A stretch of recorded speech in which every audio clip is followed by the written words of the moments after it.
Hello, నేను మీ CS రావు. YSR Congress party అభ్యర్థుల ఎంపికలో చాలా దూకుడుగా ఉంది. ప్రత్యేకించి కొంతమందిని నిర్దాక్షిణ్యంగా నేను టికెట్ ఇవ్వలేనని చెప్పి జగన్మోహన్ రెడ్డి పంపించేస్తూ ఉన్నారు. ఎంపీలకు సంబంధించి ఒక కొలిక్కు వచ్చింది జాబితా. అమావాస్య గడియల ముగిసిన తర్వాత ఆ జాబితాను కూడా అనౌన్స్ చేసేటువంటి అవకాశం ఉందని చెప్పి తాడేపల్లి వర్గాల నుంచి అందుతున్నటువంటి సమాచారం. ప్రస్తుతం మనం వైఎస్ఆర్ కాంగ్రెస్ పార్టీ ఎంపీ అభ్యర్థులను కనుక మనం పరిశీలనలో ఉన్నటువంటి వాళ్ళు ఎవరు, ఆ జాబితాలో ఉన్నటువంటి అభ్యర్థులు ఎవరు అనేది మనకు ఒక అవగాహన వస్తుంది. సో వైఎస్ఆర్ కాంగ్రెస్ పార్టీ ప్రస్తుతం ఎంపీ అభ్యర్థులు, లోక్సభ అభ్యర్థులు లిస్టు తయారవుతున్నటువంటి క్రమంలో ఎవరెవరు పోటీలో ఉన్నారు, ఎవరెవరిని కన్ఫర్మ్ చేసేటువంటి అవకాశం ఉందనేది విశ్లేషణ చేసుకునే ప్రయత్నం చేద్దాం. శ్రీకాకుళం నుంచి వద్దాం. శ్రీకాకుళం లోక్సభ స్థానానికి ధర్మాన కృష్ణందాస్ పేరు వినిపిస్తుంది. అలాగే తమ్మినేని సీతారాం ప్రస్తుతం ఆయన స్పీకర్గా ఉన్నారు. వాస్తవంగా 2019లో దువాడ శ్రీనివాస్ అప్పుడు అభ్యర్థిగా ఉన్నారు. ప్రస్తుతం పరిశీలనలో ఆయన పేరు కూడా ఉంది.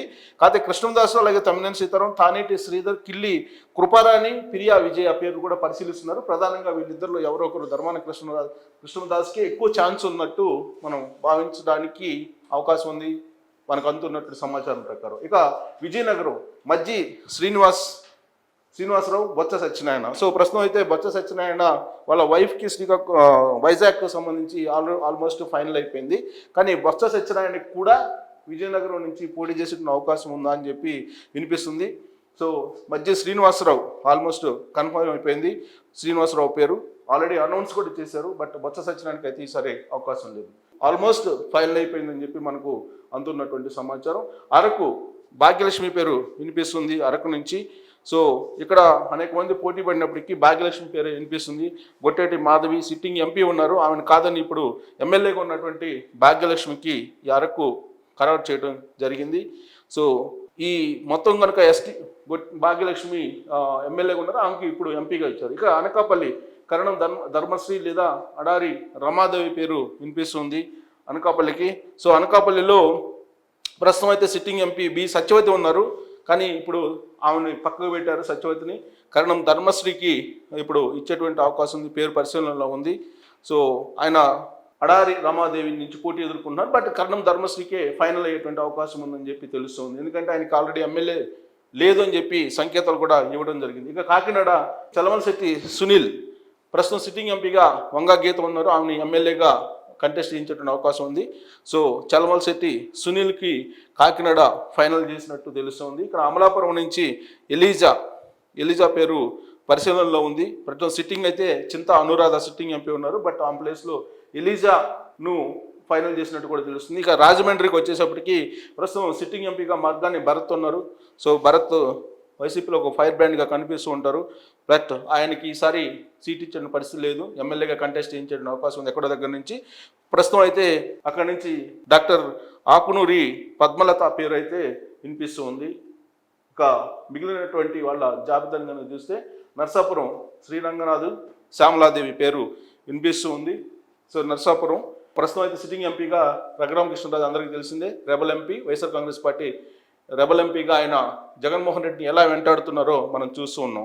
ప్రస్తుతం అయితే పరిశీలనలో గోకరాజు గంగరాజు పేరుంది, అలాగే ఆచంట ఎమ్మెల్యేగా ఉన్నారు ఆయన రంగనాథరాజు, శ్యామలాదేవి కృష్ణరాజు భార్య. సో ఈ నర్సాపురం నుంచి ఆల్మోస్ట్ శ్యామలాదేవికి ఓకే అయ్యే అవకాశం ఉంది. అదర్వైజ్ శ్రీరంగనాథరాజుకి ఫైనల్ అయ్యేటువంటి ఛాన్సెస్ కనిపిస్తున్నాయి. ఎందుకంటే చాలా రకాల నుంచి శ్యామలాదేవి పేరు వినిపిస్తుంది, బట్ శ్రీరంగనాథ్ రాజు కూడా పేరు కూడా వినిపిస్తుంది. అది ఫైనల్ అయ్యేటువంటి అవకాశం కూడా లేకపోలేదు. ఇక ఏలూరు ఆళ్ల నాని లేదా కొట్టు సత్యనారాయణ. సో అక్కడ సిట్టింగ్ ఎంపీగా ఇప్పుడు కోటగిరి శ్రీధర్ ఉన్నారు, బట్ పరిశీలనలో ఆళ్ల నాని, కొట్టు సత్యనారాయణ ప్రస్తుతం మంత్రి, ఆయన పేరు వినిపిస్తుంది. సో వీళ్ళిద్దరిలో ఒకరికి ఫైనల్ అయ్యేటువంటి అవకాశం ఉంది. వీళ్ళిద్దరు కాకపోతే అరసవెల్లి అరవింద్ వ్యాపారవేత్త, ఆయన పేరు కూడా వినిపిస్తుంది. సో ఇప్పుడు ఇక నా మచిలీపట్నంకి వచ్చేసి వివి వినాయక్. సో వినాయక్ను ఆల్రెడీ ఈ మధ్యకాలంలో వైఎస్ఆర్ కాంగ్రెస్ పార్టీ అప్రోచ్ అయింది, వినాయక్ మీద ఆపరేషన్ కొనసాగిస్తుంది. సో మచిలీపట్నం నుంచి వినాయక్ని పోటీ చేయించిన అవకాశం ఉందని చెప్పి తెలుస్తుంది. ప్రస్తుతం మచిలీపట్నం ఎంపీగా బాలశౌరి ఉన్నారు, సిట్టింగ్ ఎంపీ. సో కానీ ఇప్పుడు పరిశీలిస్తున్నారు వివి వినాయక్ పేరుని. బాలశౌరిని మరి ఎక్కడికైనా షిఫ్ట్ చేస్తారా, లేదంటే బాలశౌరి పార్టీ మారేటువంటి అవకాశం ఉంది, జనసేనకి అనేటువంటి టాక్ కూడా వినిపిస్తున్నటువంటి సమయంలో ఇప్పుడు బాలశౌరి బదులుగా వినాయక్ పేరును పరిశీలిస్తున్నారు. విజయవాడ నుంచి కేసినేని నాని, ఆయన 2 రోజుల క్రితం ఆయన జగన్మోహన్ రెడ్డిని కలవడం జరిగింది. జగన్మోహన్ రెడ్డిని కలిసి ఆయన కొన్ని కండిషన్స్ను మాట్లాడుకున్నారు. ఆ కండిషన్స్ను ఫుల్ఫిల్ చేసేటువంటి అవకాశం ఉంది. సో కేసినేని నాని విజయవాడ నుంచి ఈసారి వైఎస్ఆర్ కాంగ్రెస్ పార్టీ ఎంపీనిగా పోటీ చేసిన అవకాశం ఉంది. గతంలో 2 సార్లు ఆయన గెలవడం జరిగింది టీడీపీ తరఫు నుంచి ఎంపీగా. ఇంకా గుంటూరు నుంచి లావు శ్రీకృష్ణదేవరాయలు. సో ఈయన గుంటూరు ఇది బహుశా తప్పుబడింది, మా వాళ్ళు కొంచెం రాంగ్ చేసినట్టున్నారు. ఇతను టీడీపీలోకి వెళ్ళిపోతున్నారు రావు శ్రీకృష్ణదేవరాయలు. కాబట్టి గుంటూరు నుంచి ఎవరిని పోటీ చేపిస్తారు అనేది ఇప్పుడు వైఎస్ఆర్ కాంగ్రెస్ పార్టీ పరిశీలిస్తుంది. సో ఇక్కడ మాత్రం ఇది రాంగ్గా మనం తీసుకోవచ్చు. శ్రీకృష్ణదేవరాయలు పక్కాగా తెలుగుదేశం పార్టీకి ఆయన వెళ్ళేటువంటి అవకాశం చాలా క్లియర్గా కనిపిస్తూ ఉంది ప్రస్తుతం అయితే. సో కాబట్టి తీసుకోవటానికి లేదు. గుంటూరు బహుశా మా వాళ్ళు రాంగ్ నోషన్లో ఉన్నారు. సో లేటెస్ట్ డెవలప్మెంట్ లావు శ్రీకృష్ణదేవరాయలు టీడీపీకి వెళ్ళిపోతున్నారు. కాబట్టి అక్కడి నుంచి బహుశా ఎవరినైనా అక్కడికి తీసుకొచ్చే అవకాశం ఉంది, గుంటూరు నుంచి కొత్త వాళ్ళని ఎవరైనా. సో పరిశీలనలో చాలామంది పేర్లు ఉన్నాయి. సో ఏం చేస్తారనేది చూడాలి. ఇక నరసరావుపేట, ఇక్కడ ప్రస్తుతం అయితే నరసరావుపేట ఎంపీగా వైసీపీ ఎంపీగా ఉన్నారు లావు శ్రీకృష్ణదేవరాయలు. కాబట్టి నరసరావుపేటకి మోదుగుల వేణుగోపాల్ రెడ్డిని పోటీ చేయించే అవకాశం ఉంది. సార్ గుంటూరు నుంచి మరి ఎవరు చేస్తారు వైసీపీకి అనేది మనం చూడాలి. చాలామంది పేర్లు పరిశీలనలో ఉన్నాయి. ఒకవేళ బాలశౌరి కనుక పార్టీ మారకపోతే బాలశౌరిని గుంటూరు తీసుకొచ్చి పోటీ చేయించే అవకాశం కూడా ఉంది. వాస్తవంగా గుంటూరు నుంచి రాయుడుని పోటీ చేయించాలనుకున్నారు. బట్ చివరి నిమిషంలో గుంటూరు వైసీపీ ఎంపీగా ఆయన చాలడని చెప్పి సంకేతాలు ఇవ్వడంతో ఆయన పార్టీని వీడి వైఎస్ఆర్ కాంగ్రెస్ పార్టీని ఇప్పుడు జనసేనలోకి వెళ్ళినటువంటి విషయం మనందరికీ కూడా తెలిసిందే. నరసరావుపేట మోదుగుల వేణుగోపాల్ రెడ్డి మాజీ ఎంపీ ఈయన. అలాగే బాపట్ల ఎస్సీ కాన్స్టిట్యున్సీ నందిగం సురేష్ జగన్మోహన్ రెడ్డికి అత్యంత అభిమాని, అలాగే ప్రియ శిష్యుడిగా కూడా ఉన్నాడు. ఆయనకి వచ్చేటువంటి అవకాశం ఉంది సీట్ ఈసారి. ఇక ఒంగోలు నుంచి వై విక్రాంత్ రెడ్డి లేదా మద్దిశెట్టి వేణుగోపాల్, ప్రస్తుతం సిట్టింగ్ ఎంపీగా మాగుంట శ్రీనివాస్ రెడ్డి ఉన్నాడు. ఆయన వైఎస్ఆర్ కాంగ్రెస్ పార్టీ నుంచి తెలుగుదేశం పార్టీకి వెళ్ళేటువంటి అవకాశం ఉంది. కాబట్టి ఈసారి వై విక్రాంత్ రెడ్డి లేదా మద్దిశెట్టి వేణుగోపాల్కి ఒంగోలు ఎంపీగా పోటీ చేసిన అవకాశం వైఎస్ఆర్ కాంగ్రెస్ పార్టీ ఇచ్చేటువంటి అవకాశం ఉంది. ఇవి 25 ఎంపీ స్థానాలకు సంబంధించి మొత్తం రిపోర్ట్ ఇది. ఇక మిగిలినటువంటి కాన్స్టిట్యున్సీలకు సంబంధించి నంద్యాల ఆలీ, సినీ నటుడు ఆలీ పేరు వినిపిస్తుంది. సో చాలా కాలంగా ఆయన రాజ్యసభను ఎక్స్పెక్ట్ చేస్తున్నారు. కానీ ఇప్పుడు డైరెక్ట్ ఎలక్షన్లకి ఆయన్ని రెడీ చేస్తూ ఉన్నారు. లేదా ఒకవేళ అతను కాకపోతే కనుక సిట్టింగ్ ఎంపీ పోచా బ్రహ్మానందరెడ్డి ఉన్నారు. బట్ ఇప్పుడైతే ఆలీని దించాలి, అక్కడ మైనారిటీ ఓట్లు ఎక్కువ ఉన్నాయని చెప్పి భావిస్తూ ఉన్నారు. ఇక కర్నూలు నుంచి గుమ్మనూరు జయరాం. సో గుమ్మనూరు జయరాం ప్రస్తుతం మంత్రిగా ఉన్నారు. సో ఆయనకి ఈసారి కర్నూలు నుంచి పోటీ చేయాలనేటువంటి ఆదేశం ఇప్పటికే వెళ్ళిపోయింది. సో కర్నూలు సిట్టింగ్ ఎంపీగా ఉన్నటువంటి సంజీవ్ కుమార్ బీసీ. జగన్మోహన్ రెడ్డి వాలకం, జగన్మోహన్ రెడ్డి ఏ విధంగా బీసీలకు అన్యాయం చేస్తున్నారనే దాని మీద మీడియా ముఖ్యంగా వెలుగెత్తి చాటారు. సో అందుకని ఆయనకి సీట్ లేనట్టే గుమ్మనూరు జయరాం కర్నూలు నుంచి పోటీ చేయబోతున్నారు. ఇక అనంతపురం నుంచి శంకర్ నారాయణ పేరు వినిపిస్తుంది. సిట్టింగ్ ఎంపీగా ఇప్పుడు తలారి రంగయ్య ఉన్నారు. సో శంకర్ నారాయణ మాజీ మంత్రి, so Penukonda sitting MLA. So Shankar నారాయణకి అనంతపురం ఎంపీగా పోటీ చేసేటువంటి అవకాశం ఈసారి వైసీపీ కల్పిస్తుంది. హిందూపురం నుంచి జే శాంతమ్మ, హిందూపురం గోరంట్ల మాధవ్ సిట్టింగ్ ఎంపీగా ఉన్నారు. ఆయన ఏ విధంగా న్యూడ్ కాల్స్ తో వివాదం అయ్యారో అందరికీ తెలిసిందే. సో ఆయనకి గ్రాఫ్ తగ్గిందని చెప్పి జే శాంతమ్మ పేరు ఆల్మోస్ట్ ఖరారైంది హిందూపురం నుంచి. ఇక కడప నుంచి సిట్టింగ్ ఎంపీగా అవినాష్ రెడ్డి ఉన్నాడు. బట్ వివేకానంద రెడ్డి మర్డర్ కేసులో నిందితుడిగా ఉన్నారనేది సిబిఐ ఛార్జ్ షీట్లు చెప్తున్నటువంటి క్రమంలో ఆయన ప్లేస్లో డాక్టర్ అభిషేక్ రెడ్డి, ఈయన కూడా రాజశేఖర్ రెడ్డి ఫ్యామిలీకి సంబంధించినటువంటి సమీప బంధువు, జగన్మోహన్ రెడ్డికి దగ్గర చుట్టం కూడా. సో డాక్టర్ అభిషేక్ రెడ్డికి ఈసారి కడప ఎంపీగా పోటీ చేసిన అవకాశం వైఎస్ఆర్ కాంగ్రెస్ పార్టీ నుంచి వచ్చేటువంటి అవకాశం ఉంది. ఇక్కడ నెల్లూరు నుంచి వేమిరెడ్డి ప్రభాకర్ రెడ్డి, ఆయన రాజ్యసభ మెంబరు వైఎస్ఆర్ కాంగ్రెస్ పార్టీ. ప్రస్తుతం డైరెక్ట్ ఎలక్షన్లో నెల్లూరు నుంచి ఆయన పోటీ చేయబోతున్నారు. అయితే కొన్ని కండిషన్స్ పెట్టారు జగన్మోహన్ రెడ్డికి. ఆ లోక్సభ పరిధిలో 3 ఎమ్మెల్యేలను తనకు మార్చాలనేటువంటి ఒక కండిషన్ పెట్టారు. నో అని చెప్పారు జగన్మోహన్ రెడ్డి.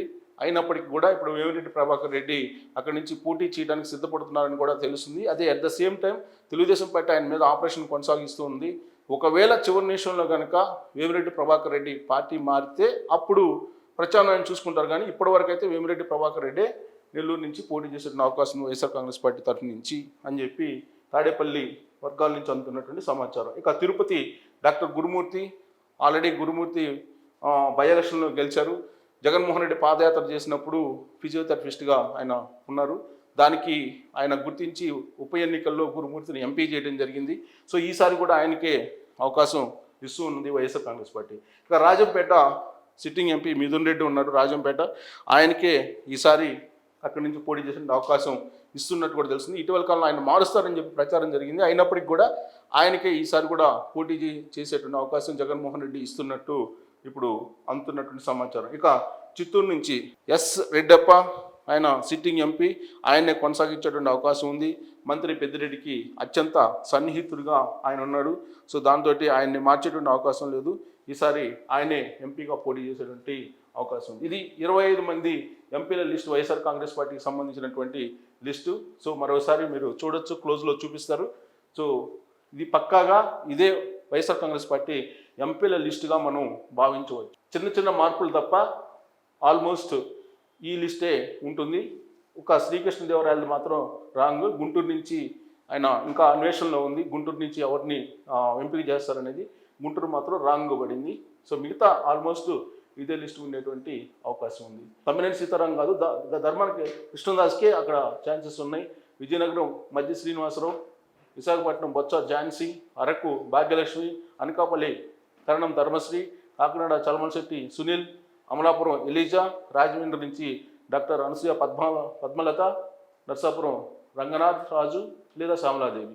వీళ్ళిద్దరిలో బహుశా నేను అనుకోవటం శ్యామలాదేవికి ప్రాధాన్యత ఇస్తారేమో జగన్మోహన్ రెడ్డి అనిపిస్తుంది. సో ఏలూరు నుంచి ఆళ్ల నాని, మచిలీపట్నం వినాయక్, విజయవాడ నుంచి కేశినేని నాని, గుంటూరు నుంచి ఇది మాత్రం రాంగ్. నర్సరావుపేట మోదుగులు వేణుగోపాల్ రెడ్డి, బాపట్ల నందిగం సురేష్, ఒంగోలు విక్రాంత్ రెడ్డి లేదా మద్దిశెట్టి వేణుగోపాల్. ఇక్కడ మద్దిశెట్టి వేణుగోపాల్ రెడ్డికే ఎక్కువ ఛాన్సెస్ కనిపిస్తున్నాయి. నంద్యాల ఆలి, కర్నూలు గుమ్మనూరు జయరాం, అనంతపురం శంకరనారాయణ, హిందూపురం శాంతమ్మ, కడప డాక్టర్ అభిషేక్ రెడ్డి, నెల్లూరు వేమిరెడ్డి ప్రభాకర్ రెడ్డి, తిరుపతి డాక్టర్ గురుమూర్తి, అలాగే రాజంపేట మిథున్ రెడ్డి, చిత్తూరు ఎస్ రెడ్డప్ప. ఇది almost final list YSR Congress party ఎంపీలకు సంబంధించినటువంటి లిస్టు. జస్ట్ 1-2 మార్పులు తప్ప ఆల్మోస్ట్ ఇదే లిస్టు ఉండేటువంటి అవకాశం ఉంది. తాడేపల్లి నుంచి అత్యంత విశ్వసనీయంగా అందుతున్నటువంటి సమాచారం ప్రకారం ఎంపీల లిస్ట్ అయితే ఫిక్స్ ఇదే. Thank you very much.